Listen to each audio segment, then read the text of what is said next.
नमस्कार, आपके साथ मैं हूं स्तेश नैन मोर। बुलेटिन की शुरुआत करेंगे बड़ी खबर के साथ। ये बड़ी खबर हिमाचल से। हिमाचल सरकार का खजाना खाली हो गया है। सरकारी अधिकारियों कर्मचारियों का अब वेतन कटेगा। क्लास 1 और क्लास 2 के कर्मचारियों का 2 दिन का वेतन काटा जाएगा। श्रेणी 3 और श्रेणी 4 की जो कर्मचारी है उनकी सैलरी से 1 दिन का वेतन कटेगा। स्वास्थ्य विभाग के किसी भी कर्मचारी का वेतन हालांकि नहीं कटेगा। कोविड महामारी का हवाला सरकार ने दिया है। सरकार ने जनता से भी सहयोग की मांग की है। हिमाचल प्रदेश कोविड-19 सॉलिडेटरी रिस्पांस फंड में सहयोग के लिए कहा है। जयराम सरकार ने बकायदा इसके लिए अकाउंट नंबर भी जारी किया है। कोविड महामारी के दौरान हिमाचल सरकार का खजाना खाली हो गया है। सरकारी अधिकारियों कर्मचारियों की अब सैलरी काटी जाएगी, जिसके लिए क्लास 1 क्लास 2 के कर्मचारियों का 2 दिन का वेतन कटेगा। इसके अलावा क्लास 3 क्लास 4 के लिए 1 दिन का वेतन काटे जाने का फरमान जारी हुआ है। हालांकि यहां पर स्वास्थ्य विभाग के कर्मचारियों के लिए राहत की बात है, उनका वेतन नहीं काटा जाएगा। कोविड महामारी का सरकार ने हवाला दिया है। लोगों से अपील की है कि सहयोग करें सरकार का, और हिमाचल के लोग कोविड-19 सॉलिडेटरी रिस्पांस फंड में अपना योगदान दे सकते हैं। जयराम सरकार ने अकाउंट नंबर जारी किया है। मेरे सहयोगी शिमला से रणवीर सिंह जुड़े हैं और जानकारी इनसे लेंगे। रणवीर, पहले से ही सरकार कर्ज पर कर्ज ले रही थी और अब सीधे सीधे बोलते खजाना खाली है। अधिकारियों का कर्मचारियों का वेतन काटने का फैसला हुआ है। लोगों से सहयोग की अपील की जा रही है। क्या हालात हैं? जी हाँ, देखिए जिस तरह से के अभी हालात बने हैं, सरकार ये कह रही है, लगातार ये कह रही है कि स्वास्थ्य सुविधाओं में जो है इजाफा करना है। इसके पीछे जो है इन आदेशों में हवाला दिया गया है और साफ इसमें कहा गया है कि कोविड-19 की वजह से ये स्थिति उपजी है। लेकिन यहाँ पर एक चीज और भी ध्यान देने वाली है। हिमाचल में जो सरकारी कर्मचारियों की संख्या है वो 3.5 लाख से ज्यादा है। ऐसे में काफी पैसा इकट्ठा होगा और जो सॉलिडेटरी फंड बनाया गया है उसमें भी जो है सहयोग मांगा गया है। और यहाँ पर लगातार विपक्ष की तरफ से सवाल उठाए जा रहे हैं कि सरकार अपने खर्चे कम नहीं कर रही और बोझ जो है जनता पर डाला जा रहा है। और ये भी कहा जा रहा है कि किस तरह से ये कोविड-19 की वजह से लोगों की माली हालत जो है ठीक नहीं है। कहाँ तो सरकार की तरफ से मदद दी जानी चाहिए थी, लेकिन यहाँ पर जो है उल्टा जनता से सहयोग मांगा जा रहा है। हालांकि ये कंपल्सन नहीं है, लेकिन जो सरकारी अधिकारी और कर्मचारी हैं उनके लिए ये जो है ये फैसला सही नहीं माना जा रहा है। कुछ संगठन जो है सरकारी कर्मचारी संगठन आगे आके जो है सहयोग की बात कर रहे हैं, स्वागत कर रहे हैं इस कदम का।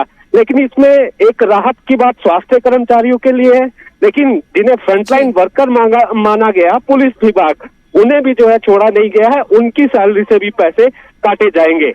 जी, शुक्रिया रणवीर जानकारी के। तो हिमाचल सरकार का खजाना खाली हो गया है और कोरोना महामारी का हवाला देकर लोगों से सहयोग की अपील की। साथ ही अधिकारियों कर्मचारियों का वेतन भी काटा जाएगा। अब आपको सुनाते हैं, क्योंकि देश में कोरोना महामारी विकराल रूप धारण कर गई है और देश के बड़े डॉक्टर इस पर क्या जानकारी दे रहे हैं, जरा एक बार वो सुनिए। We said the first thing to do is to contact a doctor. There are multiple ways of doing that. You may have your own doctor.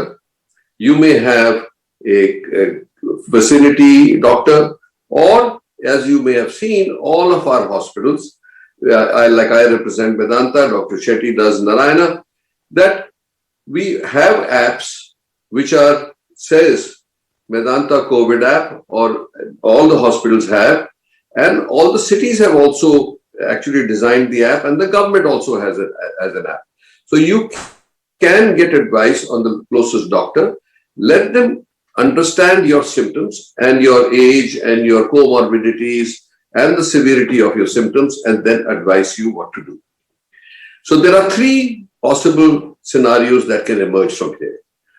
One is the fact that you are not sick so much that we don't expect you to recover at home, that the treatment can be started at home right away, and monitoring at home can be done, and you have given guidelines of what medicines to take, and the medicines will vary according to the need of the individual. That's why you need a doctor to understand your symptoms and your other comorbidities and other things and then prescribe. So that is what we call home care or home quarantine.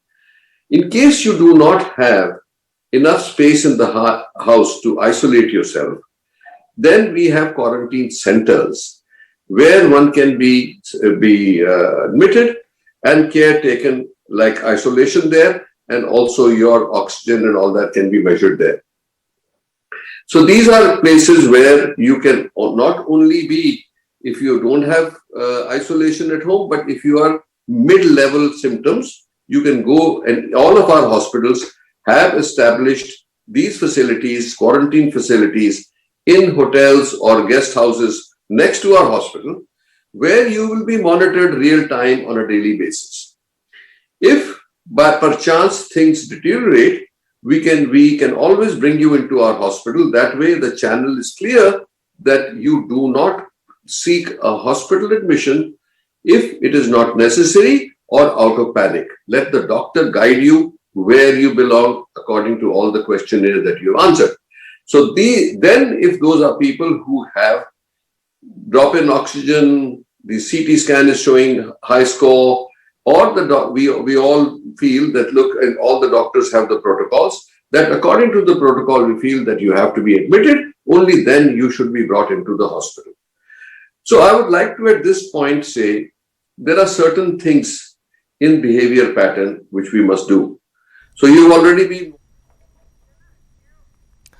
तो देश के 3 बड़े doctor इस वक्त जानकारी दे रहे थे किस तरीके से अगर कोरोना का संक्रमण होता है तो क्या एहतियात बरते जाएं, किस तरीके से हल्के सिम्टम आने पर आप घर में ही अपना इलाज करवा सकते हैं। नौबत जब अस्पताल जाने की आए तभी आप अस्पताल जाएं, क्योंकि अब कोरोना पीक पर है, इसकी वजह से अस्पतालों में पहले से भारी भीड़ है। अगली खबर का रुख करेंगे। ऑक्सीजन की मारामारी के बीच सियासत भी जोरों पर है। ऑक्सीजन के संकट पर राज्यों में तकरार है। प्रियंका गांधी और रणदीप सुरजेवाला ने केंद्र सरकार को ऑक्सीजन के निर्यात पर घेरा, तो अब हरियाणा के स्वास्थ्य मंत्री अनिल विज ने दिल्ली सरकार पर बड़ा आरोप लगाया। उन्होंने कहा कि दिल्ली सरकार ने दिल्ली से फरीदाबाद जा रहे उनके ऑक्सीजन टैंकर को लूटा है। इस तरह के हालात से निपटने के लिए अब ऑक्सीजन टैंकर को हरियाणा पुलिस एस्कॉर्ट करेगी। हरियाणा में हमारे पास ऑक्सीजन की सफिशिएंट मात्रा है। 270 मीट्रिक टन हरियाणा में जो ऑक्सीजन वो बनती है। अब कुछ हमें हिमाचल से आ रही थी, तो बद्दी में जो बनती है हिमाचल सरकार ने वो आना बंद कर दिया। राजस्थान में भिवाड़ी से आ रही थी, वो बंद कर दिया। मैंने हरियाणा के जो प्लांट्स हैं उनके ऊपर अधिकारियों को बिठा दिया, पुलिस को बिठा दिया कि पहले हम हरियाणा की जो सप्लाई है वो पूरी करेंगे, क्योंकि हम पर ये भी दबाव डाला जा रहा है कि हम दिल्ली को दें। अगर हमारे पास बचेगी हम देंगे, हमें कोई दिक्कत नहीं है, लेकिन पहले हमारी प्रायोरिटी हरियाणा की है। और कल हमारा एक टैंकर हमारे फरीदाबाद के अस्पतालों के लिए ऑक्सीजन लेके दिल्ली से जा रहा था। दिल्ली वालों ने, दिल्ली सरकार ने हमारे उस टैंकर को लूट लिया। ये बहुत गलत बात है। इस तरीके से अगर आपाधापी करेंगी सरकारें तो ये सारे अव्यवस्था फैल जाएगी। हालांकि अब मैंने आदेश जारी कर दिए कि जो भी टैंकर जाएगा वो पुलिस एस्कॉर्ट के साथ जाएगा, ताकि ऐसी घटना ना हो। लेकिन इस प्रकार से धक्के से किसी टैंकर से गैस निकाल लेना ये बहुत निंदनीय बात है।